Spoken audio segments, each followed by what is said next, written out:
Reza menghampiri Andre dan duduk di sampingnya. Andre, aku sadar telah bersalah kepadamu. Tapi kita harus melewati masa sulit ini bersama. Bagaimana aku bisa melewati ini sendiri? Ucap Reza meminta maaf kepada Andre. Andre membalikkan badannya ke arah lain menghiraukan Reza. Di satu sisi Bella sedang menggendong Yuni ke kamarnya dan menaruhnya di kasur. Mereka jahat sekali. Ucap Yuni masih dalam keadaan mabuk. Diamlah. Ucap Bella sambil menaruh uang yang ada di dalam kotak itu di samping Yuni kemudian duduk di kasur. Haha. Aku percaya ini. Ucap Bella merasa kecewa dan kesal. Satunya mesum. Ucap Bella sambil membuka kaus kaki kanan Yuni dan membantingnya ke lantai. Dan satunya lagi orang pucat berhati dingin. Ucap Bella sambil membuka kaus kaki kiri Yuni dan membantingnya ke lantai. Kenapa aku tidak terpikirkan bahwa mereka berteman? Ucap Bella. Kemudian Bella berdiri. Teman. Mereka bukan temanku. Ucap Bella marah-marah sendiri. Tiba-tiba Yuni menendang pantat Bella sampai tersungkur. Mereka jahat sekali. Ucap Yuni sedang mengigau. Reza datang ke rumahnya Bella. Ketika ingin mengetuk pintunya tiba-tiba pintunya terbuka. Rupanya yang keluar adalah Bella. Bella, aku tidak bermaksud menipumu. Kamu berpikir aku bocah konglomerat generasi ketiga manja. Maaf karena aku terlambat mengatakan siapa aku sebenarnya. Ini semua salahku. Kamu bisa menyalahkan semuanya kepadaku.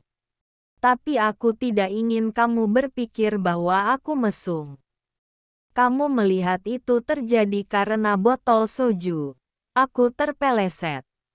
Insiden itu terjadi karena pesawatnya berguncang. Ucap Reza mencoba menjelaskan yang sebenarnya. Beraninya kamu membuat alasan. Ucap Bella. Aku hanya mengatakan kebenarannya. Ucap Reza. Minta maaflah sendiri kepadanya jika mau. Jika belum meminta maaf, aku akan menganggapmu mesum. Ucap Bella. Saat Bella hendak ingin pergi keluar meninggalkan Reza, tiba-tiba Reza berlutut. Aku tidak akan bergerak sedikit pun dari sini. Sampai kamu memaafkanku. Ucap Reza sambil berlutut. Terserah. Ucap Bella kemudian pergi meninggalkan Reza yang sedang berlutut. Bella, mana sisi kemanusiaanmu? Ucap Reza sambil memejamkan matanya. Bella. Ucap Reza. Bel. Ucap lagi Reza kemudian membuka matanya ternyata Bella tidak ada. Saat Bella turun dari tangga ketika ingin melewati pintu rumahnya Andre. Tiba-tiba Bella berhenti dan menendang pintu rumah Andre dengan keras. Tidak sengaja apanya. Teriak Bella sambil menendang pintu rumah Andre lalu pergi. Andre yang sedang tidur langsung terbangun.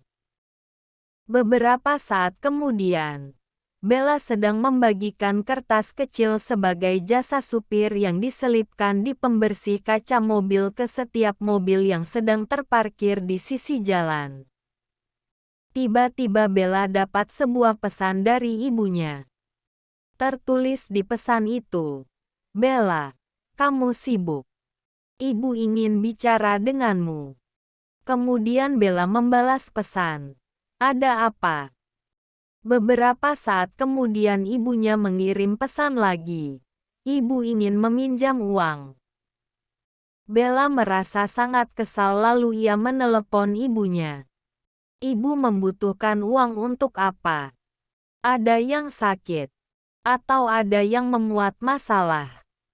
Ibu meninggalkan putri ibu untuk menikah. Hiduplah dengan baik. Kenapa ibu selalu menghubungiku untuk meminta uang? Aku bukan suami ibu. Hidupku juga berat. Ini juga berat untukku.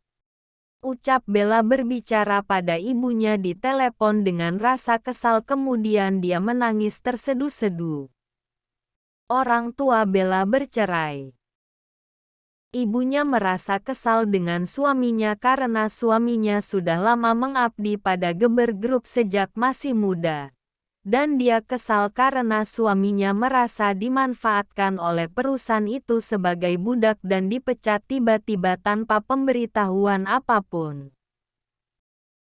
Saat Bella masih kecil sehabis pulang sekolah, saat baru saja memasuki rumah, tepat di depan matanya dia melihat kedua orang tuanya yang sedang berselisih. Itu yang membuat dia merasa sedih dan selalu teringat sampai sekarang. Selesai Bella membagikan selembaran itu, dia tertidur si kursi. Tiba-tiba seseorang membangunkannya. "Hei jasa supir," ucap orang itu, kemudian melemparkan kunci mobil ke Bella. "Ya," ucap Bella terbangun lalu menangkap kunci itu dan segera mengambil mobil kustomer yang terparkir di basement. Setelah itu, Bella menjadi jasa supir dan sedang mengantarkan penumpangnya. "Ngomong-ngomong, ini pasti sulit untukmu. Adikmu menyebabkan masalah dan kini dia menghilang, bukan? Kamu tidak khawatir?" ucap seorang penumpang wanita ke pria di sebelahnya. "Tidak ada yang perlu dikhawatirkan. Semuanya akan selesai besok pagi," ucap pria itu. "Jangan bilang dia akan datang ke kantor kejaksaan sendiri. Luar biasa. Geber Group akan sepenuhnya menjadi milikmu," ucap perempuan itu. Ketika mendengar perusahaan itu dari obrolan mereka, Bella pun terkejut dan melihat ke penumpang itu dari spion mobil. Ternyata seorang penumpang pria itu adalah kakaknya Reza, yaitu Erwin, yang sedang bersama pacarnya yang bernama Wenda. "Hei, jaga mulutmu," ucap Erwin. "Jangan khawatir. Dia telah menjadi sopirku selama 3 tahun. Dia tahu bagaimana harus bersikap jika ingin bekerja untuk kita," ucap Wenda. "Bukan begitu Bella," ucap Wenda. "Ah, tentu saja," ucap Bella. "Dia tidak akan ke sana sendiri," ucap Erwin. "Lalu apa? Bagaimana?" tanya Wenda. "Entahlah. Aku lelah," ucap Erwin kemudian memejamkan matanya. "Aku sangat penasaran. Tolong katakan padaku. Katakan padaku," ucap Wenda memelas. Di sisi lain, rupanya Reza masih berlutut sejak tadi Bella keluar. Sampai sekarang di halaman rumah Bella hanya dengan memakai kaos dan dia pun mulai merasa kedinginan. "Dingin sekali," ucap Reza merasa kedinginan. "Tidak, ini tidak dingin. Tidak dingin. Aku akan menunggu Bella di sini. Aku akan menunggu. Akan kubuktikan kepadanya bahwa hatiku tulus. Akan kutunjukkan," ucap Reza masih berlutut sambil memejamkan matanya. Tiba-tiba petir mulai bergemuruh, seperti tanda-tanda bahwa akan terjadinya hujan. "Oh, tidak, tidak!" teriak Reza. Kemudian hujan pun turun sangat deras. Reza berusaha untuk tetap berlutut untuk membuktikan ketulusannya. "Bella, Beloa!" teriak Reza kehujanan. Pagi pun telah tiba. Rupanya Reza masih belum beranjak dari tempat itu sampai-sampai dia tertidur dengan bajunya yang basah kuyup akibat hujan deras tadi malam. Andre datang dan berdiri di depannya terkejut melihat Reza tidur di luar. "Hei, bangun!"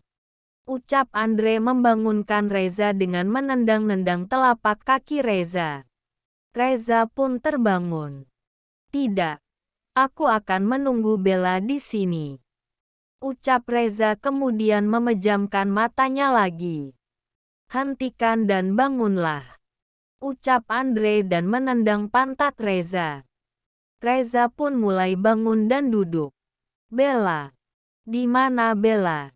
Dia belum datang," ucap Reza ke Andre. "Kumohon, tinggallah di hotel. Kumohon," ucap Andre. "Tidak, aku akan menunggu keputusan Bella di sini," ucap Reza. "Jika kamu keras kepala, aku tidak akan mengurusmu lagi," ucap Andre mulai kesal. "Andre, bagaimana bisa kamu bilang begitu?" ucap Reza. Andre mulai kesal dan pergi. Kemudian Andre berhenti. "Kamu tidak mau pergi?" tanya Andre. "Oke, aku akan pergi," ucap Reza kemudian pergi mengikuti Andre.